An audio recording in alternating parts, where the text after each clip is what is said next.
August of 2014. The tragic death of Michael Brown, Jr.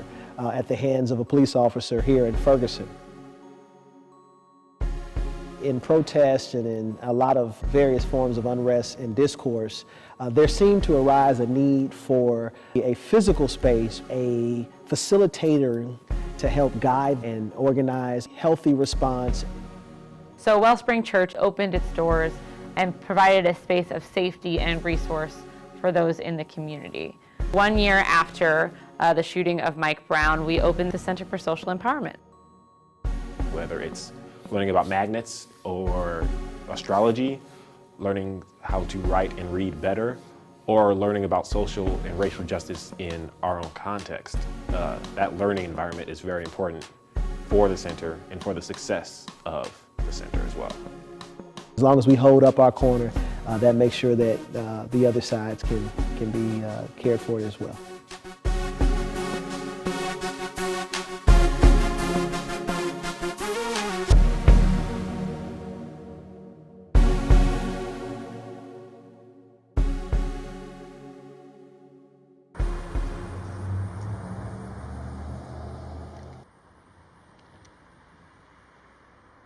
Families are being encouraged and helped as we speak. I'm F. Willis Johnson, Senior Minister of Wellspring Church in Ferguson and the Director for the Center for Social Empowerment.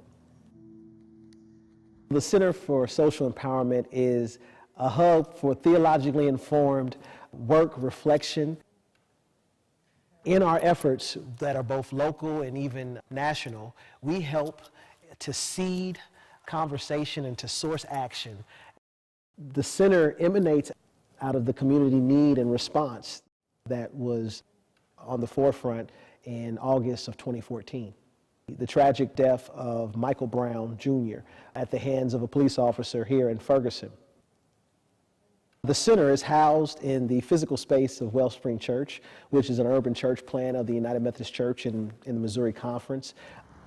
Wellspring Church is located in Ferguson, right across the street from the police department. And while the protests were happening, the church became involved in what was going on.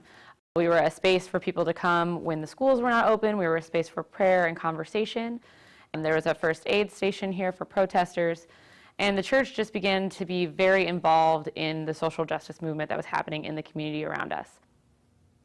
My name is Nikki Reinhardt-Swerk, and I am the coordinator for institutional readiness here at the Center for Social Empowerment. So the center opened its doors in 2015 on the 1-year anniversary of the shooting of Mike Brown. We rely a lot on the phrase, holding up your corner. For us, this kind of has a twofold purpose, one that's religious and one that's social. There's a story in Matthew about a hurt one who is trying to get healing, but he is unable to get up off of his mat to get to Jesus. So 4 men come along. We don't know if they're his friends or his brothers, but 4 men in the community come and they lift up the corners of the mat in order to bring this hurt one to Jesus. Holding up your corner became synonymous because we're at the corner of Wesley and South Florissant, at the intersection of hurt and hope. We reside. And so the very spirit of that mantra is that each of us in times of trial and with things that are hurting and needing some assistance, in the spiritual example of the 4 men and a paralytic, we each take what we can and do what we can for as long as we can to the best of our abilities and make something happen. In a practical way, this means holding up your corner and doing justice where you are. You don't need to go to find a different neighborhood to look at why inequality is happening. Inequality is happening where you live, wherever you live. So we urge those who come into contact with us to look at their neighbors, look at your corner, whether that be your corner office or your corner of the street, to figure out what's not right around you and where you can start fixing it. The number one way where we hold up our corner here in Ferguson is through our educational programs. This summer we started our very first summer surge camp, in which we tried to blend summer school and summer camp to provide an opportunity for kids that was entertaining, that had cultural exposure, and then that was also dealing with some of the shortcomings of our educational system. We have continued that program in our Saturday Academy, so every other weekend we have 2.5 hours of educational enrichment that is STEM focused, so science, technology, engineering, and math. We know that the school district and the community was desirous of enrichment, both in the form of academic rigor and in character development. So Saturday Academy is a twice-a-month gathering where young people from across this community come. They're not only receiving breakfast and snack, but also it's a way to hopefully expand the horizons of youth in this community that sometimes our respective school corporation or the independent schools in this area are unable to provide.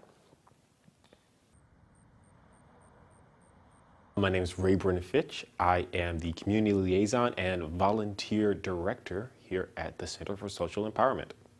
I am also the Director for Saturday Academy.